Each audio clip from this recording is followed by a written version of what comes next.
नमस्ते विद्यार्थियों, Hindi studio channel में आपका स्वागत है। Welcome to Hindi studio. आज हम मध्यमा भाग 3 देवनागरी लिपि का मानक रूप पाठ का प्रश्न और उत्तर देखेंगे। व्यंजन किसे कहते हैं? स्वरों की सहायता से उच्चारित वर्णों को व्यंजन कहते हैं. ஸ்வர் அதாவது வவ்வல்ஸோட ஹெல்ப்ல உச்சரிக்கப்படுற எழுத்துக்கள் தான் வந்து வியாஞ்சன் சொல்றாங்க. நெக்ஸ்ட் क्वेश्चन, संयुक्त व्यंजन किसे कहते हैं?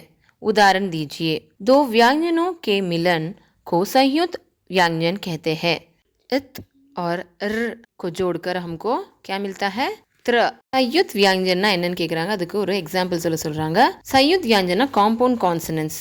ரெண்டு வியாஞ்சன் எழுத்துக்களை நம்ம சேர்க்கும் போது நம்மளுக்கு संयुक्त व्यंजन கிடைக்குது. இதுக்கு ஒரு எக்ஸாம்பிள் தான் போட்டிருக்காங்க.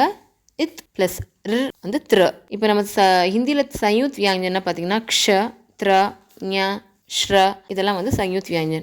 नेक्स्ट क्वेश्चन, अनुस्वर किसे कहते हैं? स्वर के बाद आने वाले व्यंजन को अनुस्वर कहते हैं. வவ்வல்ஸ் அதாவது உயிரெழுத்துக்கள் பக்கத்தில் வர்ற வியாஞ்சன் அதாவது கான்சனன்ட்ஸை வந்து நம்ம அனுஸ்வர் அப்படின்னு சொல்கிறோம்.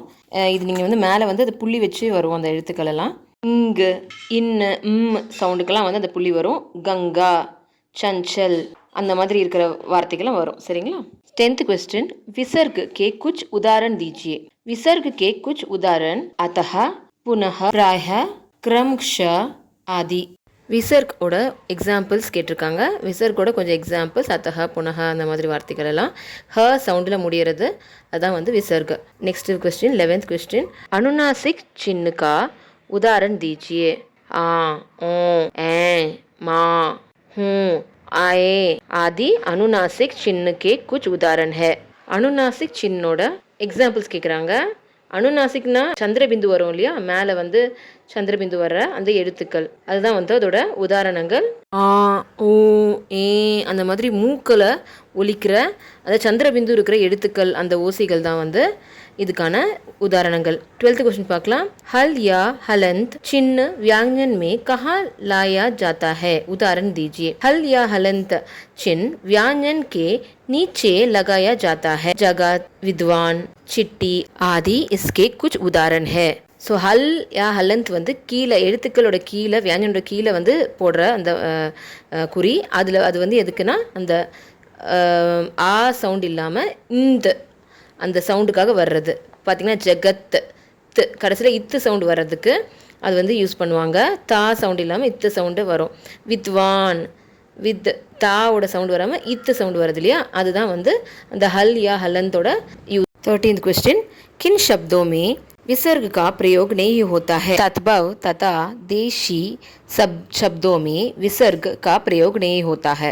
அதாவது ரொம்ப பழமையாலேருந்து யூஸ் பண்ணிகிட்ருக்கிற வேர்ட்ஸு, ஒரு நேட்டிவ் வேர்ட்ஸு, இந்த மாதிரியான ஒரு வேர்ட்ஸில் வந்து வழித்தோன்றலாக வர ஒரு வேர்ட்ஸுக்கு வந்து நம்ம இந்த ஹஹா அப்படிங்கிற நம்ம விசர்க் வந்து பயன்படுத்த மாட்டோம். அதுதான் வந்து சொல்லியிருக்காங்க. 14th क्वेश्चन, हिंदी अंकों का देवनागरी रूप लिखिए. இல்லை தேவநாகரி ரூப் வந்து இந்த எழுத்துக்கள் இந்த மாதிரி வடிவத்தில் இருக்கு இல்லையா, இந்தி எழுத்துக்கள், அதுதான் வந்து தேவநாகரி ரூப்பு. அடுத்து 15வது क्वेश्चन பார்த்தீங்கன்னா, தேவநாகரி அங்கோங்கா அந்தராஷ்ட்ரிய ரூப் லிக்கியே. இப்போ நம்ம ஜென்ரலாக 1 2 3 4 அந்த வடிவம் இருக்கு இல்லையா, அந்த ரூபம் தான் வந்து அந்தராஷ்ட்ரிய ரூப். தேவநாகரி ரூப் வந்து நம்ம ஹிந்தி எழுத்துக்கள் இருக்கு இல்லையா, அதுதான் வந்து தேவநாகரி ரூப்பு.